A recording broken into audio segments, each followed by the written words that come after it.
नमस्कार welcome to biology तथा life science class 10 life science क्लासे तुम्हें स्वागत जानाई। आजकेर क्लासे आमरा कि करते चलेछि सेटा फार्स्ट एकटु डिक्लारेशन हये जाक।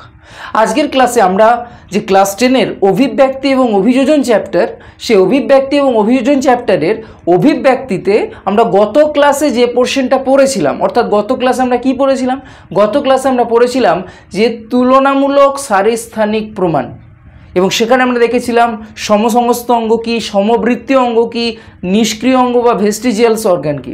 তুমি আগে ফার্স্ট ওই ক্লাসটা করে এসো, আমি ডেসক্রিপশনে লিঙ্ক দিয়ে রেখেছি, তারপরে এই ক্লাসটা করবে, তাহলে তোমার সিকোয়েন্স হারাবে না, আদারওয়াইজ ঘেঁটে যাবে ব্যাপারটা। তাহলে আমরা গত ক্লাসে শুরু করেছিলাম যে অভিব্যক্তি বা ইভলিউশন হয়েছে তার তো প্রমাণ থাকবে, কারণ প্রমাণ ছাড়া বিজ্ঞান এক পাও চলে না। তাহলে অভিব্যক্তি বা বিবর্তন বা ইভলিউশন যে হয়েছে তার প্রমাণ কি না, তার আমরা বিভিন্ন প্রমাণ পেয়ে থাকি। তার মধ্যে একটি প্রমাণ হচ্ছে জীবাশ্ম ঘটিত প্রমাণ, একটি প্রমাণ হচ্ছে তুলনামূলক সারিস্থান ঘটিত প্রমাণ এবং আরেকটি প্রমাণ হচ্ছে ভ্রূণ তত্ত্ব ঘটিত প্রমাণ। আজকে আমরা তুলনামূলক সারিস্থানিক প্রমাণের হৃৎপিণ্ড ঘটিত প্রমাণ নিয়ে আলোচনা করব। তার কারণ আমরা সমসমস্ত, সমবৃত্ত এবং নিষ্ক্রিয় অঙ্গ নিয়ে অলরেডি গত ক্লাসে আলোচনা করে এসেছি। সুতরাং আজকের ক্লাসের টপিকটা একদম ক্লিয়ার, সেটা হচ্ছে হৃৎপিণ্ড ঘটিত প্রমাণ।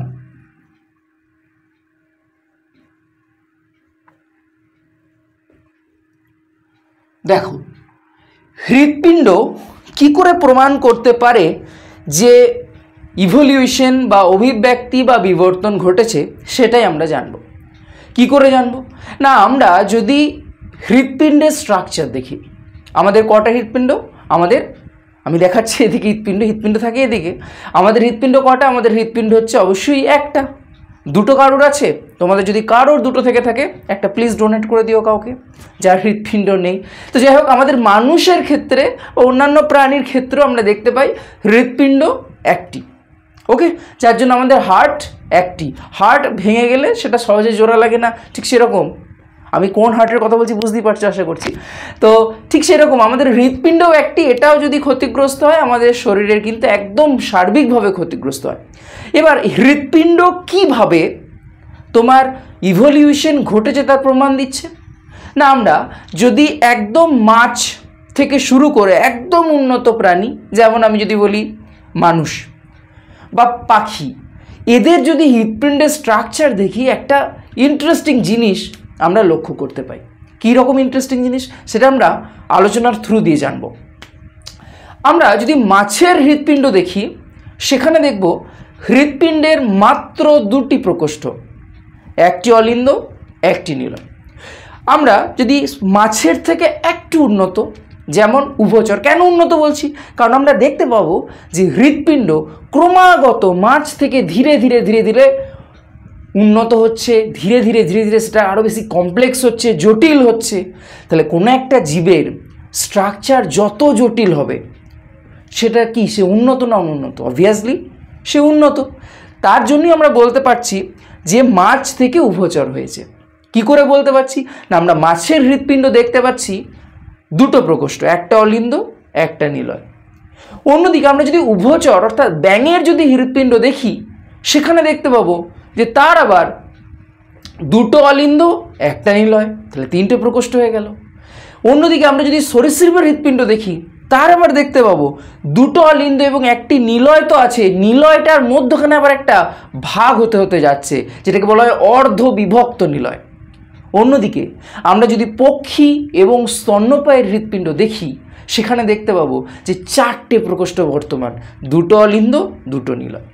তুমি তাহলে ব্যাপারটা একটু বোঝা গেল কি, যে মাছ থেকে যখন আস্তে আস্তে স্তন্যপায়ীতে যাচ্ছে, হৃৎপিণ্ডের স্ট্রাকচার ক্রমাগত কমপ্লেক্স হচ্ছে। তুমি ভাববে যে স্যার কী করে বোঝা যাবে, আপনি তো মুখেই বলে যাচ্ছেন, আপনাকে তো দেখাতে হবে। অবভিয়াসলি আমি দেখাচ্ছি, আমি তো আর কেটে দেখাবো না, আমি সেকশনাল ভিউ দেখাচ্ছি। ভালো করে লক্ষ্য করো, আমরা যদি মাছের হৃৎপিণ্ড দেখি, মাছের হৃৎপিণ্ডে দেখতে পাই যে এরকম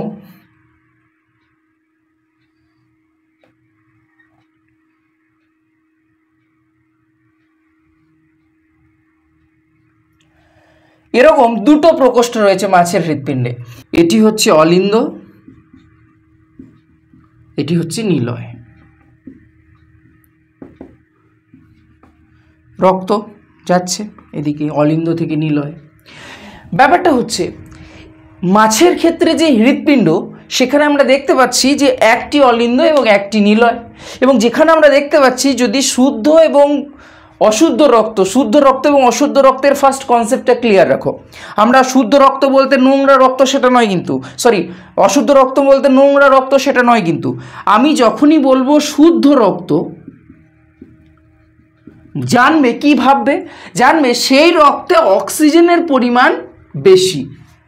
তার মানে যে সেখানে CO2 নেই এমনটা নয়, CO2 আছে কিন্তু তার পরিমাণ অপেক্ষাকৃত কম। কার থেকে? অক্সিজেনের থেকে। তাহলে যে রক্তে অক্সিজেনের পরিমাণ বেশি সেটা শুদ্ধ রক্ত। অন্যদিকে অশুদ্ধ রক্ত বলতে কি বোঝায়? অশুদ্ধ রক্ত মানে যে রক্তে CO2-র পরিমাণ বেশি। অন্যদিকে অক্সিজেন যে সেই রক্তে নেই তা নয়, আছে কিন্তু পরিমাণে কম। সুতরাং রক্তে যদি অক্সিজেনের পরিমাণ বেশি থাকে তাকে আমরা বলবো বিশুদ্ধ রক্ত বা শুদ্ধ রক্ত। যদি কোনো রক্তে অক্সিজেনের থেকে CO2-র পরিমাণ বেশি থাকে তখন আমরা তাকে বলবো অশুদ্ধ রক্ত। এবং মাছেদের ক্ষেত্রে দেখো শুদ্ধ অশুদ্ধ রক্ত বলে কিচ্ছু আলাদা থাকে না, সব মিলেমিশে একাকার। সেই জন্য এদের হৃৎপিণ্ডে শুধুমাত্র দূষিত রক্ত বা শুধুমাত্র অশুদ্ধ রক্ত পরিবাহিত হয়, এবং এদের এই হৃৎপিণ্ডকে বলে ভেনাস হৃৎপিণ্ড। ভেনাস হৃৎপিণ্ড। তাহলে পরীক্ষায় প্রশ্ন যদি দেয় যে ভেনাস হৃৎপিণ্ড কাদের দেখা যায়, কি উত্তর হবে? উত্তর হবে মাছেদের। মাছেদের ক্ষেত্রে আমরা ভেনাস হৃৎপিণ্ড দেখতে পাই। তাহলে বোঝা গেল যে মাছের যে হৃৎপিণ্ড সেটার একদম সরল স্ট্রাকচার, যেখানে অলিন্দ আছে একটা, নিলয় আছে একটা। ওকে, বোঝা গেছে। নেক্সট আমরা যদি উভচরের হৃৎপিণ্ড দেখি কীরকম দেখতে পাবো। উভচরে যদি আমরা হৃৎপিণ্ড দেখি, ভালো করে লক্ষ্য করো,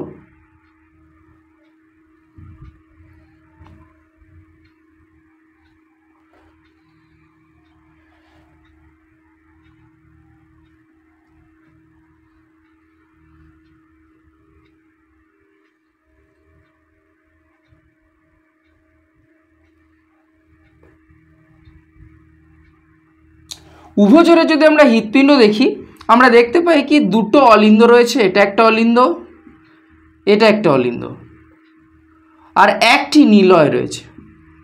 আর আমরা জানি যে কোনো হৃৎপিণ্ডের গ্রাহক প্রকোষ্ঠ হচ্ছে অলিন্দ, অর্থাৎ অলিন্দের মাধ্যমে হৃৎপিণ্ডে রক্ত প্রবেশ করে এবং নিলয়ের মাধ্যমে হৃৎপিণ্ড থেকে রক্ত বেরিয়ে যায়। এদের ক্ষেত্রেও তাই, অলিন্দের মাধ্যমে রক্ত প্রবেশ করছে এবং নিলয়ের মধ্যে চলে আসছে উভয় রক্ত, এবং তারপর সেটা সারা দেহে চলে যাচ্ছে। তাহলে ব্যাপারটা যেটা এখানেও দেখো শুদ্ধ এবং যে অশুদ্ধ রক্ত সেটাও এখানে মিলেমিশে একাকার হয়ে যাচ্ছে। তার কারণ শুদ্ধ অশুদ্ধ তখনই আলাদা হবে যখন পুরো দেখবো পার্টিশন রয়েছে, পুরো দেখবো শুদ্ধ একদিকে যাচ্ছে অশুদ্ধ একদিকে যাচ্ছে, কোনো মিলে মিশে যাওয়ার কোনো ব্যাপার যখন থাকবে না। এখানে দেখো যদি এই দিক থেকে অশুদ্ধ রক্ত আসে আর এই অলিন্দ থেকে যদি শুদ্ধ রক্ত আসে, সবাই তো এক জায়গাতে মিলেমিশে যাচ্ছে। তাহলে আলটিমেটলি কি শুদ্ধ অশুদ্ধ বলে কিছু থাকছে না।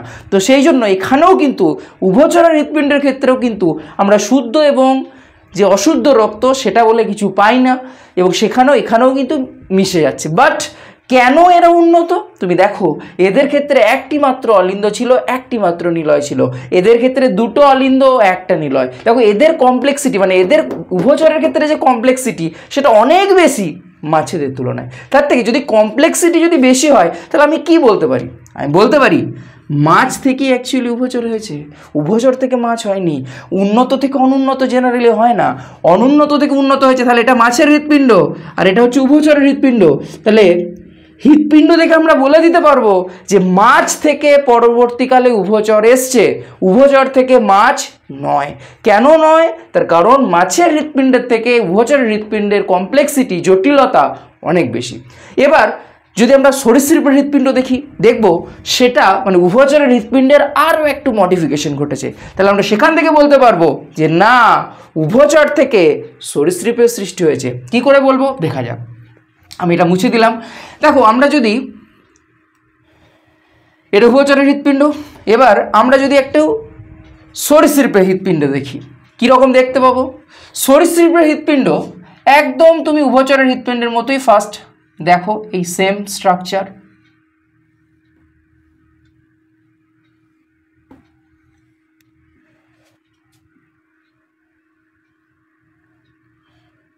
গঠনে একটু বেশি ধ্যান দেওয়া দরকার নেই, আমি যে বোঝাচ্ছি সেই কনসেপ্টটা ক্লিয়ার রাখো।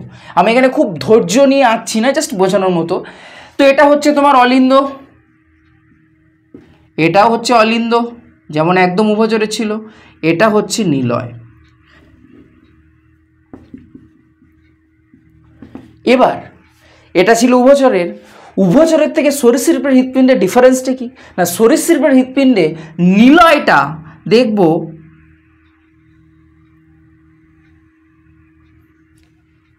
অর্ধবিভক্ত।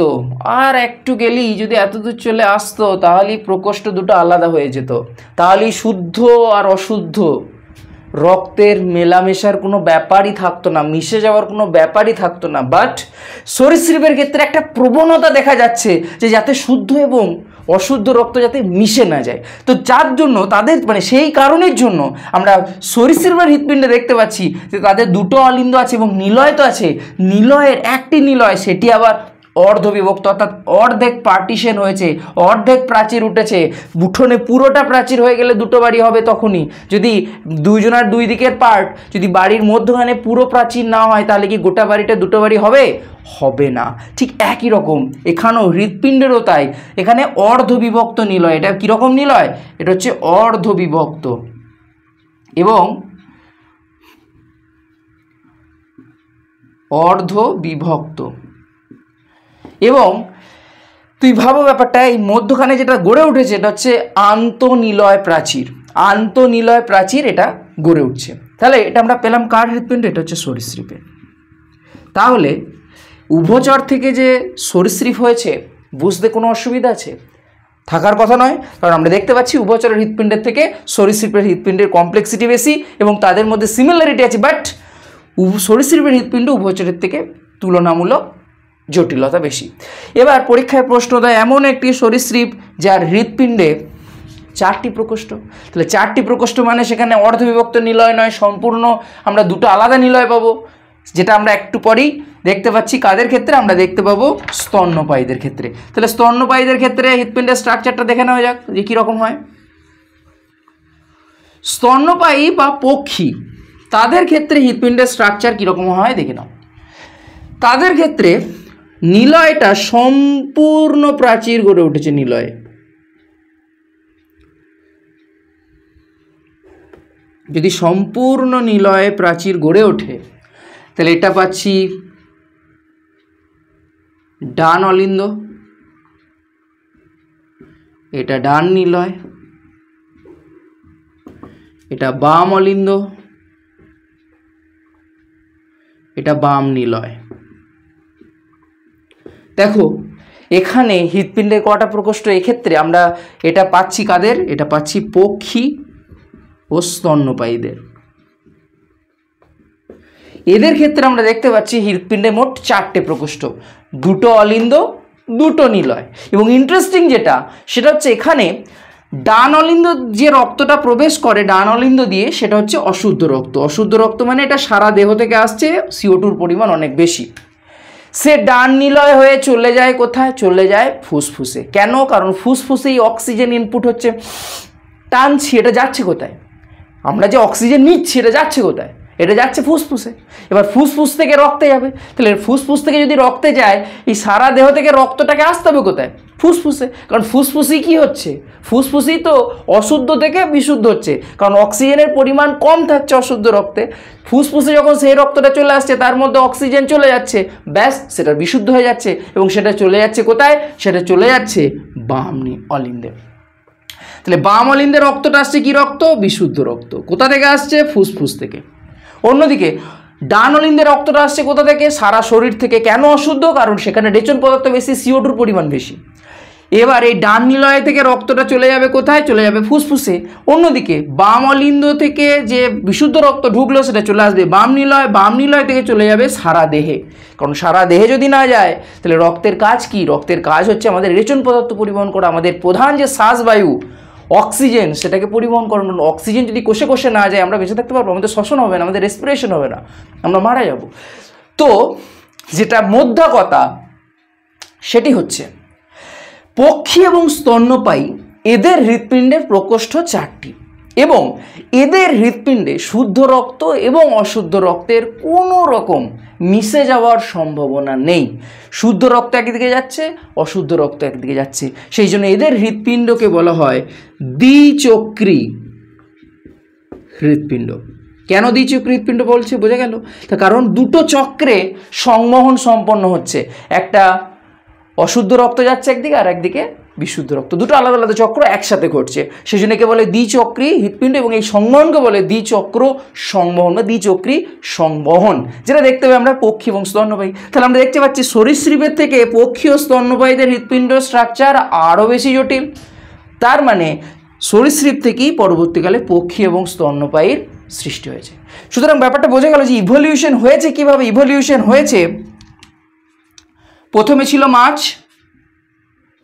মাছ থেকে সৃষ্টি হয়েছে উভচর, উভচর থেকে সৃষ্টি হয়েছে সরীসৃপ এবং সরীসৃপ থেকে সৃষ্টি হয়েছে দুটো পথ দুদিকে গেছে, একটা দিকে সৃষ্টি হয়েছে পক্ষী আর একদিকে সৃষ্টি হয়েছে স্তন্যপায়ী। পক্ষী এবং স্তন্যপায়ী উভয়ের হৃৎপিণ্ডের স্ট্রাকচার একদমই সেম, গঠন একই রকম, তাদেরও চারটে প্রকোষ্ঠ রয়েছে, দুটো অলিন্দ দুটি নিলয়। তো আশা করছি এই ক্লাসে আমরা বুঝতে পারলাম যে হৃৎপিণ্ড গঠিত প্রমাণ কি করে প্রমাণ করে যে ইভলিউশন বা অভিব্যক্তি বা বিবর্তন ঘটেছে।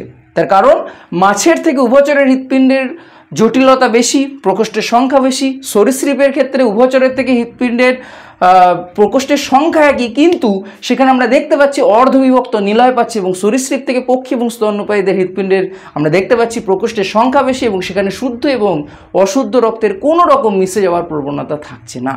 আশা করছি হৃৎপিণ্ড গঠিত প্রমাণ কি করে বিবর্তনকে প্রমাণ করছে বা বিবর্তনকে সাপোর্ট করছে সেটা বোঝাতে পেরেছি। কোনো কোয়েশ্চেন্স থাকলে অবশ্যই কমেন্ট সেকশনে জানাও।